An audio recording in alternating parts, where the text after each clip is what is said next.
Have you felt it? That little pull away from the hyper-perfect, glossy online world? Well, you're not alone. There's this soulful, really interesting new trend bubbling up for 2026, and it's called poetcore. So today, we're going to break down exactly what it is, where it's coming from, and why it might be more than just a trend. It could be the future of how we express ourselves. So at its heart, poetcore is way more than just a new way to dress. You've got to think of it as a kind of reaction, a quiet, thoughtful rebellion against that super polished, flawless look that's been all over our social media feeds for what feels like forever. And here's where you can really see that contrast. On one side, you have the clean girl aesthetic. We all know it, right? It's hyper-polished, digitally perfect. It's all about presenting this flawless image.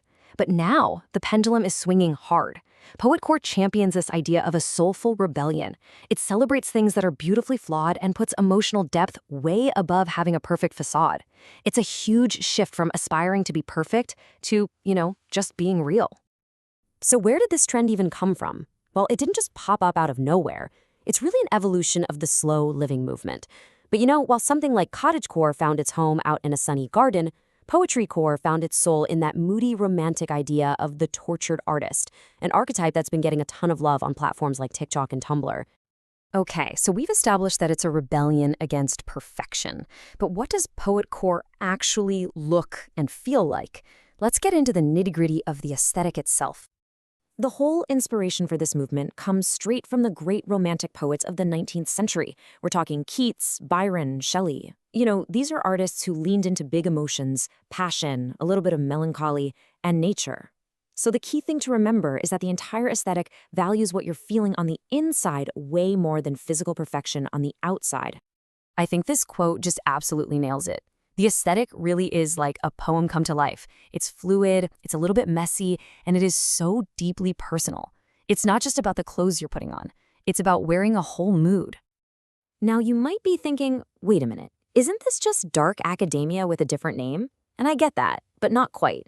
Dark academia is all about the institution of knowledge. It has that scholarly, preppy feel. Cottagecore is all about nature and cozy domestic life. But poetcore? It's all about emotion and expression. The vibe is more melancholic, more fluid, definitely more bohemian. It's less about being in the library and more about the feelings you have while you're there. See the difference? Okay, let's get practical. How do you actually put together a look that captures this whole vibe? We're going to break down all the essential pieces you need for a poetcore wardrobe. The foundation is built on a few key iconic pieces. It all starts with the poet shirt. You know the one, with those dramatic billowing sleeves. Then you add layers, a structured waistcoat, maybe in tweed or velvet, and then a long, flowing trench coat that just kind of moves with you. The accessories are huge, too. A worn leather journal is the perfect touch, and the fabrics themselves, like linen and wool, should feel lived in and comfortable, not stiff and pristine.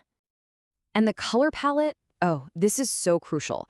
It's all about creating that feeling of being in an old library or finding a faded manuscript. So think deep, inky blacks, the creamy color of old parchment paper, and these rich, muted, earthy tones like burgundy and deep forest green. It's a very moody, very timeless palette. So how do you pull this off and make it feel authentic? Okay, here are 4 expert tips. First, and this is a big one, embrace the wrinkles. Seriously, a creased linen shirt just suggests you have more important things to think about, like writing your masterpiece. Second, you've got to master the art of layering to get that fluid, dynamic silhouette. Third, the ultimate accessory isn't some fancy bag. It's a book, always. And finally, thrift your heart out. Finding vintage pieces that already have a history is just inherently more poetic. Every movement has its icons, right? So let's take a look at the muses, both from the past and today, who truly capture the spirit of poetcore. We have to start with the originals, of course. Figures like Lord Byron and Oscar Wilde, these guys were basically the rock stars of Romanticism. They were rebels who just perfected this kind of unstudied elegance, making them look effortlessly brilliant and romantic. Now fast forward to today, and you have the incredible Florence Welch of Florence Plus the Machine. Her entire presence, from the ethereal flowing gowns to her dramatic movements on stage, she is the romantic, poetic side of this aesthetic come to life. And for that more brooding, soulful vibe, you don't have to look much further than Hozier and Timothée Chalamet.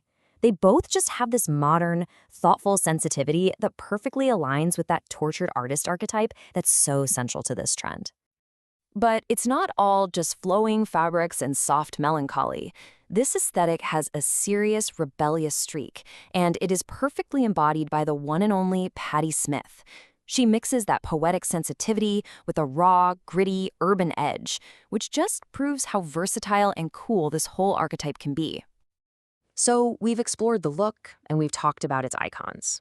But now let's just zoom out. Why is this trend resonating so deeply with people right now? What makes it feel like more than just another passing fad? Well, because this is so much more than just another internet aesthetic.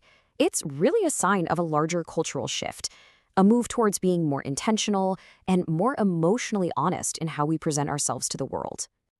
At its very core, the whole philosophy is a celebration of the beautifully flawed. It's all about finding the beauty in the so-called imperfections, The ink stain on your finger, the wrinkles in your shirt, that thoughtful, maybe a little sad gaze. It's about embracing our humanity, really.